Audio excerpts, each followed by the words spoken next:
Today, we're talking about lies, threats, and triggers, how to stay grounded when your co parent is out of control. And I know so many of you can relate to this. If you've ever felt like your ex is determined to make your life miserable, manipulating your kids, spreading lies, or pulling emotional strings, you're not alone, and this episode is for you. In today's conversation, we open up with the emotional landmines of high conflict co parenting with somebody who thrives on control and drama. And we talk about what it means when your buttons are pushed and what you can do about it. I'm joined by someone who deeply gets it and cares. Jill Kaufman is a licensed therapist, divorce coach, mediator, and co parenting expert. And after navigating her own painful divorce, she dedicated her life to helping others to get through theirs with more confidence and a whole lot less chaos. You can read more about her in the show notes as well as about the episode. But with no further ado, welcome, Jill. Thank you so much for having me, Karen. I am thrilled to be having this conversation. You have such a depth of experience, and you and I talk about this topic, and our heart breaks for those going through it. And yet, one doesn't have to be controlled by another person. And today we're going to help our listeners understand some tactics and strategies. So before we dive into that, Jill, I love to ask my guests to share something that they're particularly proud of. I will tell you the last 5 guests have been incredibly proud of their children and their parenting. So I'm just taking that answer off of the table so that we can get some new, interesting responses. But what would you say you're most proud of at this point in your life? So I actually am most proud of my divorce, which sounds crazy, but when I told my mom that I was getting divorced, she said, I wish I had the courage to do that because my parents had a very bad marriage for over 50 years until my dad passed. And I was heading in that direction. And so I knew that I couldn't keep going how I was going. And that's why I went in the direction. We were in marriage counseling for years. We tried to make it work, but it wasn't working. And so I'm proud that I was able to have the courage to do it because it takes a lot of courage to do this. And I'm also proud of how I have been post-divorce and developed my life and career and all that stuff. Beautiful. Beautiful. And we're all very grateful that that's the direction that you went in and turned your pain to your purpose. So, as we dive in, I have these conversations practically every day. And one of the things that is common is that the co parent of the high conflict ex truly believes that they're still controlled by this person. And so it's kind of like, okay, maybe you spent tens or hundreds of thousands of dollars and you have your divorce settlement and the money is split up and the rules are in there and it's a legal document and everyone signed it. And yet so little has changed. Let's talk about that. It's such an important point because the first thing I tell people when I'm talking about how to deal with this is that you have to make a shift in the way you view the other person and the relationship. You've gone from a married couple to, who you have to care about what each other thinks and feels, and you have to come up with solutions together, and you have to raise children together, or whatever you have to do. You have to do a lot of things with the other person's approval, and you have to really care about what they think. And once you're getting divorced, like it would be nice to be that way, right? There are some people who are like that with their exes, but you don't have to be that way at all. You have to think of them as a colleague or a coworker. You have to think of them as someone that you are doing a job with, and that's parenting your children. And that's it. That's where it ends. You don't have to like them. They don't have to like you. You don't have to care about what they think or what they say. And I get this all the time that they said that I'm never going to get a penny, or they said that you're never going to get access to the children, or whatever it is that they say. And it really throws someone because you have so many years of, if it is an abusive relationship or if it is a high conflict person, you have so many years of your self-esteem being impacted by that person. So you're at a very vulnerable place because it's very hard to do this shift into this new relationship that you're having with them. But you have to do that work. You have to say, you have to change your thinking and say, it's okay that he or she said that. It's okay that they think differently. It doesn't matter what they think about me. This is really hard. It's not going to happen overnight. But if you start talking to yourself differently about this person and you change your self-talk, eventually it will happen. Maybe not 100%. Even 12 years, 13 years after my divorce, I still get that once in a while thought, why is he thinking that? But I really am good at changing that thought into, it doesn't really matter. Everything's okay. This is something that takes time. Yeah. And so if we were to label this, so one of the areas that we're talking about now is mindset and perspective. And how do you stop caring? Because most people who are divorcing high conflict individuals have similar tendencies, right? We tend to be people pleasers, we tend to be codependent, and we tend to be conflict averse. And so, how do you do that? How do you just start thinking differently? Well, I mean, stopping caring is hard, right? Because you care what other people think and you care that the parent of your child is in sync with you and is appreciates you. But you really have to look at reality, right? The reality is you're not going to be able to change them and you can only change the way that you behave and the way that you think. So it really is about taking your power back because you're giving up so much power by reacting to everything they do and say. You're that is giving them total power over you. And so if you think about it that way, that you're empowering yourself Mhm. when you do this, I think that's helpful. But really, how do you do that? It's time and repeating the different self-talk. And I do cognitive behavioral therapy with people, and that is actually writing down what your thoughts are, writing down the alternative different thought that you want to think. And taking time to do that in the beginning especially is really helpful because then you can visualize it, you can come up with different ideas for different thoughts, and it really is a powerful tool to get you to change your self-talk. And like I said, it's going to take time. Therapy is one way to do it, talking it out with a therapist. Coaching is also another way. There are lots of ways to do this, but you have to be committed to it and you have to realize that this is what I need to do. I'm tired of giving away my power. Yeah, I'm just going to tell you what I'm hearing between the lines here, Jill, is one of the things is that we think the problem is their fault. And while they may show up in many displeasing ways, what I'm hearing you say is the way you think, act, and feel, Karen, is your responsibility.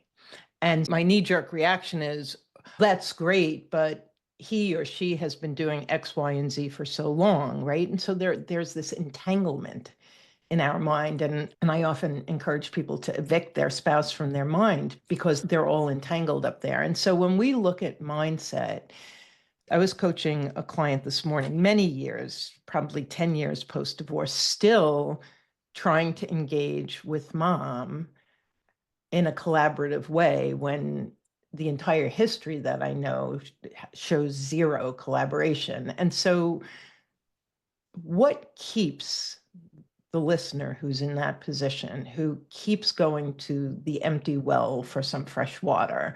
You've got this mental health background, which I don't have. What keeps somebody doing that when there's a part of their mind that knows that never works out well? What is that? So it's all based on your core beliefs, and this is developed in your childhood, right? So all of us have our core beliefs of whether or not we are worthy and we think we're a good person. And if you've had any impact on that, and which most people do, even if you've had good parents, your self-esteem is impacted by things that they did and said when you were growing up. Maybe you got punished for something, or maybe they went through a hard time, or there's lots of reasons why your self-esteem is impacted, and it's your core sense of yourself.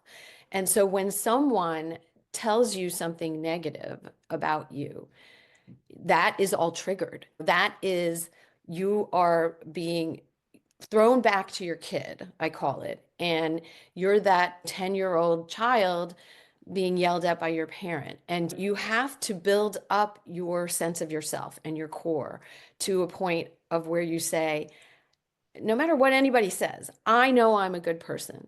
I know I'm a good parent. I know that I'm doing great. And it's okay to be not perfect, and all the things that you need to say to yourself to build yourself up. And like, we all have insecurities, right? And we all have things that are sensitive. And our exes, our soon to be exes, know how to push those buttons. They know exactly what to say to us to make us go right back to that kid, and they'll do that. So it's tricky, and it's a matter of working on ourselves as we this is such an opportunity to work on our own self-esteem and ourselves and our sense of ourselves, that and that will help us with dealing with them. Yeah. And if this is resonating with you, I encourage you to think about, or the next time that you get triggered, one question to ask is whether it's fear or frustration or disappointment or shrinking away, whatever it is for you, stop and ask yourself, how old do I feel right now emotionally?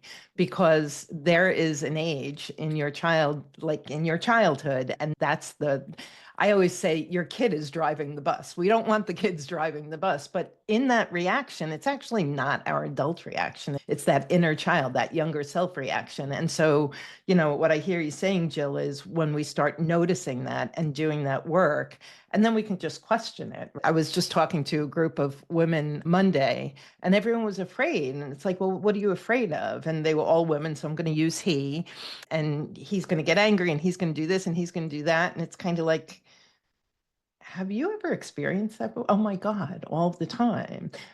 Okay, so let's go again. What are you actually afraid of? If you've had this experience dozens of times. And so I find that exercise, that how old do I feel and what am I afraid of, or what am I resisting, whatever it is, begins to shine a light in that area where we've been operating very unconsciously. And can I add to that? Yeah. Because that is such a good point. When you are a child and your parent does something scary or criticizes you, it is scary. Like, you are dependent on this person for your emotional well-being and for food and everything. And so there is a really scary thing there when that attachment with your parent is in jeopardy. Yeah. The difference is, it's not scary when your husband, wife, soon to be ex or ex says something like that to you, because you can just say, you're wrong, you don't know what you're talking about, and you're fine. Do you know what I mean? You don't have to depend on them like you did a parent. So you have to realize that you don't have a reason to be scared right now, but you did as a child. Yeah, and this is, and I know you've heard me say this, one of my favorite sayings, every upset is a setup. So every time you get triggered and you go through that process of how old do I feel and is this true about me? And then you get to shine a light on it and heal it, integrate it into your adult self a little bit more. And to your point, it begins in childhood. And as children, we have this brilliant intuitive understanding of how to stay safe. And so we stay safe by keeping the peace, by not asking for anything, by staying quiet, by being the A student and the all-star, like whatever we do. And then we bring that into our adult life. So we're going to stop for a commercial break. And then I want to talk about when your ex is hurting the kids, whether that's emotionally, psychologically, physically.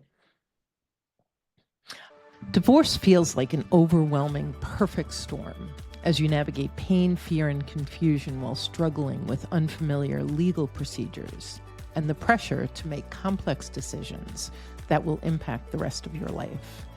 Our free Rapid Relief Call provides the clarity and confidence you're yearning for. Visit rapidreliefcall.com for support and guidance today. So, we talked about when we're triggered by our ex and what to do about that. For me, I got really good at that But then he was able to get to me by my kids coming home crushed and hurt or scared or upset or mad at me and with what he had said. So there was all of that. So I was like, oh my God, I've totally got this covered. And then all of a sudden I was right back in the thick of it. What is your advice to parents who they're okay, like they're working on their buttons, they're doing a good job, but then their babies come home and there is pain? So this is one of the toughest things, and it triggers everybody because we Your want to do, mama bear comes yeah, out like, yeah. And we want to protect our children. That's like the biggest thing to us as parents. But you can't protect your children from their other parent anymore, right? They are in the house with the other parent and you aren't there with them. You can't talk for them. You can't get in the middle of that. So it depends on the ages, right? Really small kids, maybe you could get involved. But as soon as a child is really able to speak for themselves, I encourage parents to talk to their children and empower them to be able to talk to their other parent. Because if you don't, if you get in the middle, the parent thinks that you're the one making the problem. It becomes between you and the other parent. It's triangulation. It's not good for families and it doesn't work. So you really have to have the child be able to tell the other parent what they're feeling and why they're feeling that way. And they have to learn to deal with their other parent. That's their parent.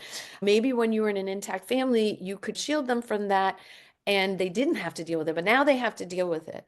And if it gets really, really bad, I've seen this happen over and over again in the teen years and later, the children just don't go. They don't go to the other parent because they don't want to deal with it. And how do you make a 16, 17-year-old go to their other parent if they don't want to? So that happens. But 100%. hopefully that doesn't happen. Hopefully the parent does listen to the child and changes the way they behave. And I've seen it happen over and over again where they've never changed their behavior while there was an intact family. But actually, my child told his father, if you act like that, I'm not coming back. And he changed. My ex changed and he really was a better parent. And so it give them that chance and empower them, tell them the words to say, tell you need to talk to your mom or dad about that. That's important. You need to talk to them. And if they say to you, why can't you talk to them? What you say is that it's not appropriate for me to talk to them. It really is better for you to talk to them. Yeah. Yeah. And there's so many gifts that come out of when you stop trying to change a person that if you were able to change, you would not be where you are today. And and rather focus all your energy on a human being that you can still help to craft and form and strengthen, right? So I love that you're saying that. And my daughter was, God, she was probably 7, and she called me and she didn't want her dad laying in bed and reading her a book that night. And we went through that whole thing. And she was like, I can't tell him that. He's going to yell at me. And I said, what happens when he yells at you? She's like, I get scared. What else happens? Not much. Okay. Do you think that you could handle being yelled at tonight? And then because I had lost my voice for so long, I remember saying to her at like 7 years old, baby, sometimes we say what we have to say just to voice it, even if the other person's not going to receive it, because I don't ever want you to lose your voice. She's 26. You can't shut this girl up. And she's got the best boundaries of any young person I've ever met. And so the gifts that come out of it is this parent and many other difficult people are going to be in our children's life. And so it's heartbreaking that they have to learn this at such a young age when they're really young. And yet, just like with us in our divorce, the other side of the coin is the brilliance of learning skills and finding your voice. And being healthy as a human being. Yeah, And that's a gift that you're giving them. yeah. Beautiful. So, in your story, what your child did was set a boundary. Can we talk a little bit? Because I feel like these relationships, my family was utterly boundary oblivious. I had to learn what a boundary was. I tried to teach my ex, he never learned, but my kids learned. Let's talk a little bit about why is boundaries this big word in our space and what's so great about boundaries? When you're going from a relationship that's a marriage relationship to a separated divorce relationship, it's amazing how you don't even realize that there are so many things that you do to each other that are not okay, right? And like, for example, if somebody moves out of the house, they have two separate places.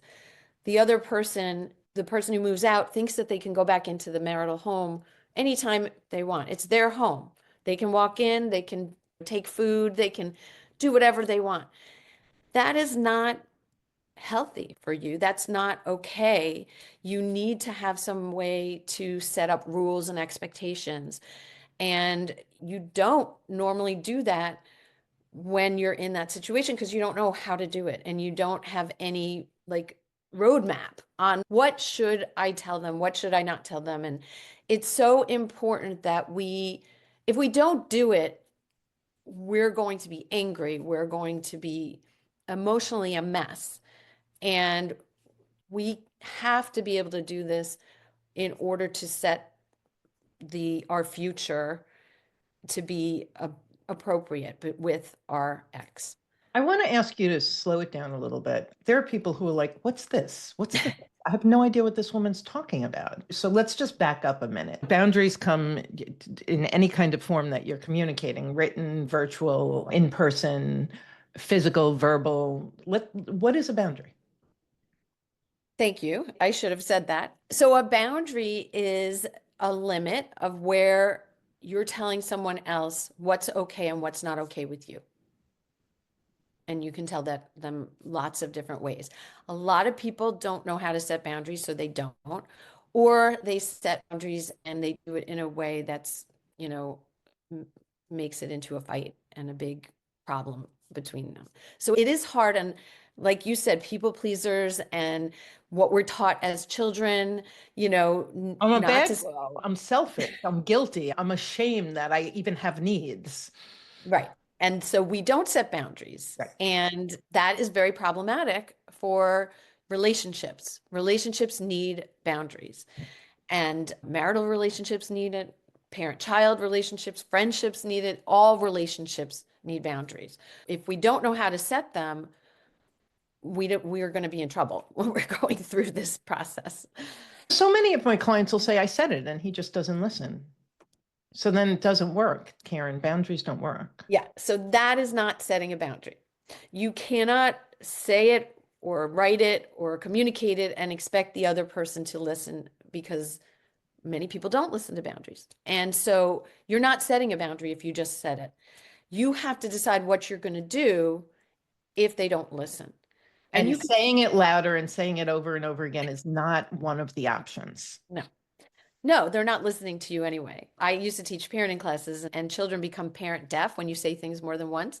So other people become deaf to you if you're saying the same thing over and over again. They just So ignore. how do you uphold the boundary? So it depends what it is, but if it's the example that I used where the person was coming back into the marital home over and over anytime they wanted, you say, you can come in during this time and this time. I had a client who they were coming in and starting a fight with her every time they came in to see the kids. So so she said to him, I'm going to stay in my room and please text me when you've left. So you don't have contact with that person and you set the rules for what they do. Now, if they don't do it, there are other things that you can say. You can say, well, when you're going to come, I'm going to leave the house and I won't be there to get into that fight with you. So you have to decide how you're going to follow up if they don't do the boundary that you set. Yeah. And so I think when it comes to setting and upholding boundaries, what's crystal clear from what you're saying, Jill, is it's 100% on me. I decide what my boundary is, and I decide how I'm going to make sure that that boundary is honored, regardless of whether or not the person I'm setting it with agrees or abides. And I think that this is where people feel so disempowered because they do just say it again, they say it louder, they start throwing emotional grenades across the room.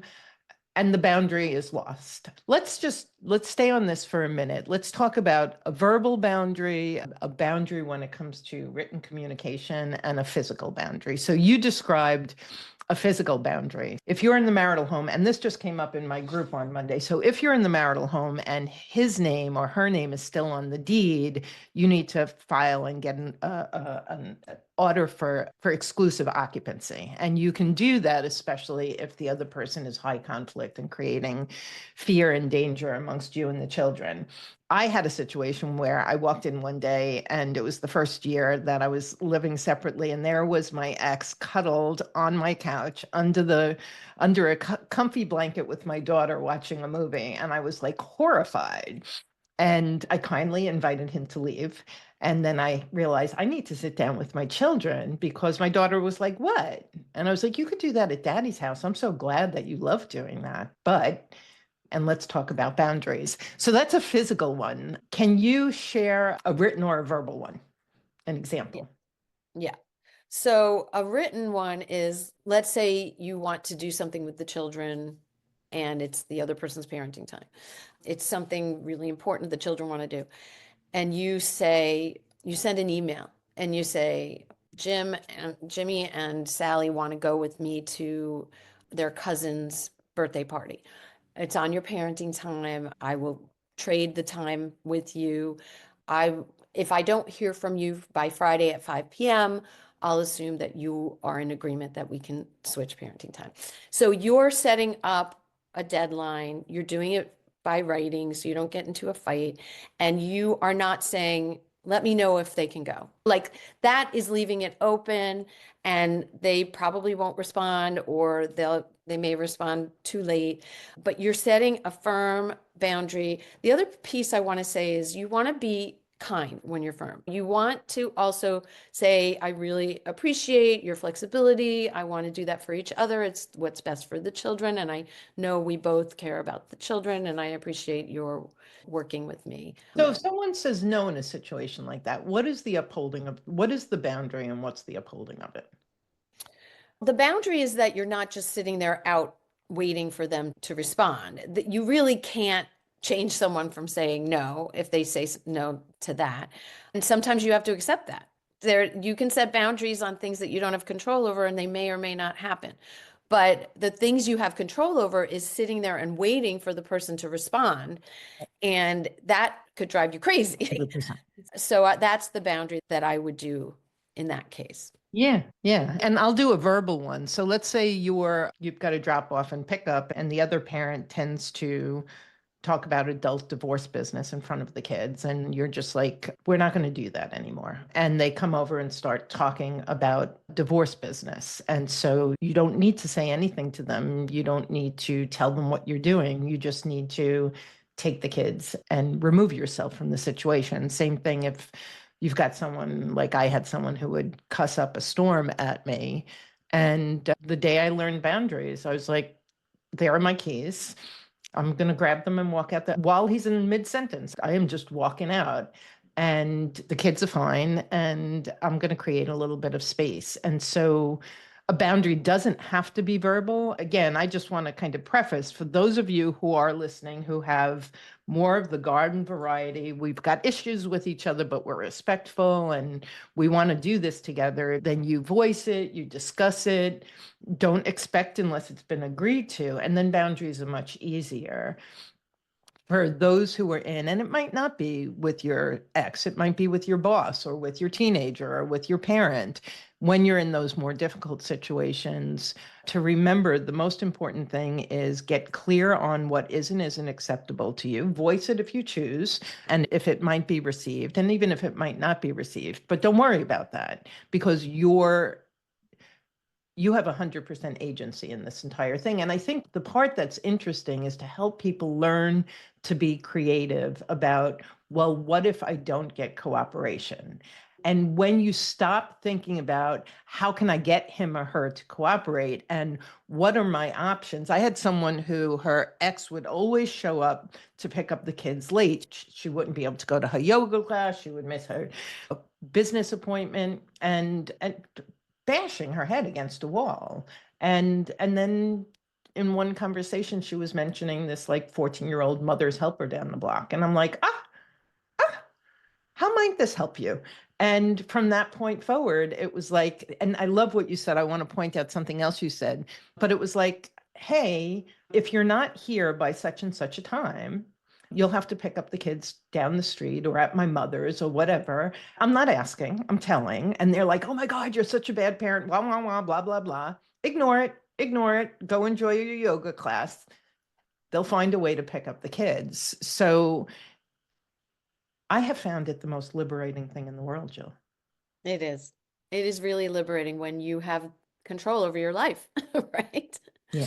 Yeah. And I think you said something really important. I just kind of want to highlight it. If you have the kind of spouse who just doesn't respond to you, what Jill said in her boundary is brilliant. And so if your spouse isn't responding, you're sitting around and it's like, can I schedule that summer vacation? Can I sign them up for summer camp? You literally say, if I don't hear from you by 5 o'clock on Friday, I'll assume that you're in agreement. Trust me, they will be writing you back so quickly if they're not in agreement. And so that is the most brilliant and fastest way to get around somebody who's dragging their feet. And so I love that you brought that up. Yeah. No, you have to be creative because they're creative. Yeah, 100%. So we've talked about mindset, core beliefs, and what to do if the kids are being hurt by the parent and boundaries. And you started off talking about shifting perspective from that kind of intimate romantic relationship to one of more like a business relationship. As we begin to wrap up, do you have one or two last tips that you would like to leave our listeners with? Sure, I have to limit it to one or two. Well, we could stay on for a nice long time.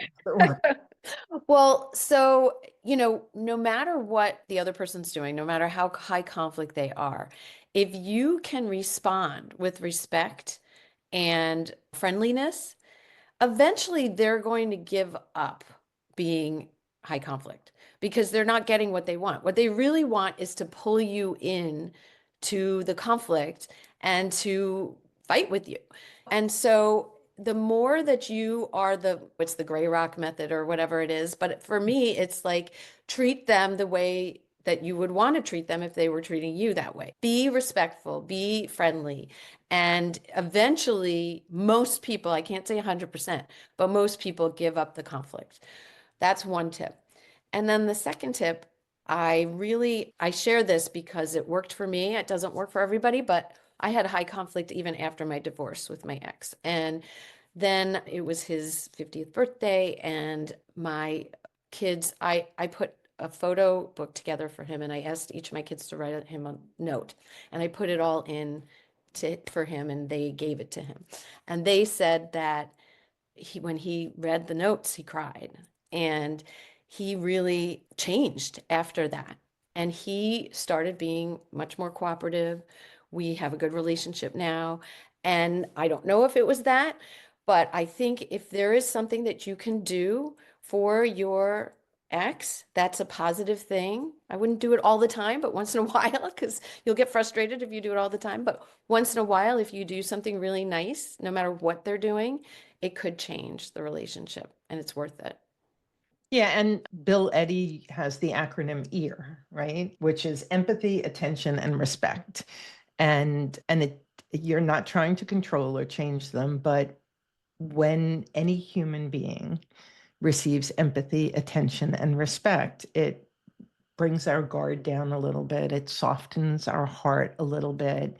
And if you're in the early stages and you're hurt, just ignore this. That's not where you are right now. But if you're entering post-divorce co-parenting and you're stepping off the battlefield and taking off your armor and attempting some type of collaboration, there will be times where you want to think ear, empathy, attention, and respect. And that was a great story. Beautiful. Thank you. It was good for my family. Yeah. Yeah. Yeah. Yeah. And the other thing too, I would say is, and I've said this to my kids so much, they're like, yeah, we know. And I always say, don't ever let somebody else's bad behavior determine yours.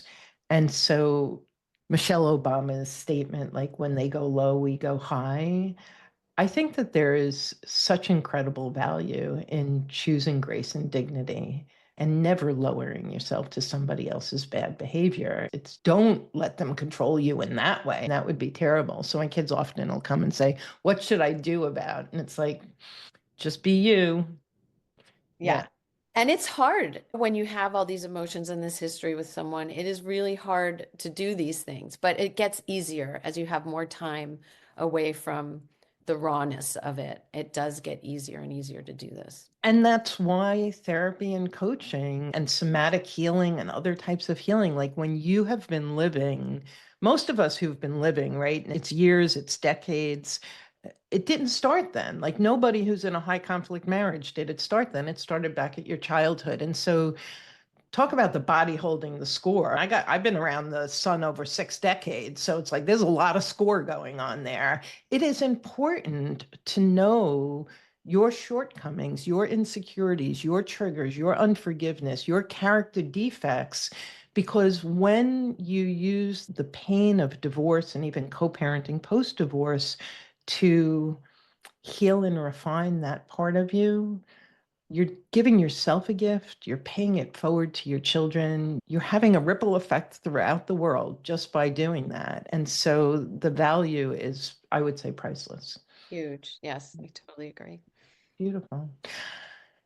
Tell us, you have a program, you have a free giveaway. Let us know how our listeners can find you. I'm so glad that you came to chat with us. Thank you. So, divorcecoachjill.com, that's my website. I do have a free Facebook group. It's called Separation and Divorce Support Community. And I have the free giveaway is an 8 guidelines for separated and divorcing parents. And you can find all of that in the show notes, so you don't have to be writing it down, especially if you're driving. So you'll find Jill's website, her free giveaway, her Facebook page, all in the show notes and more details about the episode. So, Jill, thank you so much for joining us today. I love being here and talking about this Yeah. is an important topic. Yeah. And thanks so much for what you do in the world. There's never enough of us out there doing it. Absolutely. And we'll be back again real soon with another episode. So you have a great day. Thanks for joining us on the Journey Beyond Divorce podcast. I hope you found guidance and encouragement to help you along your journey. If you like my podcast, please take a minute to subscribe and leave a review on iTunes.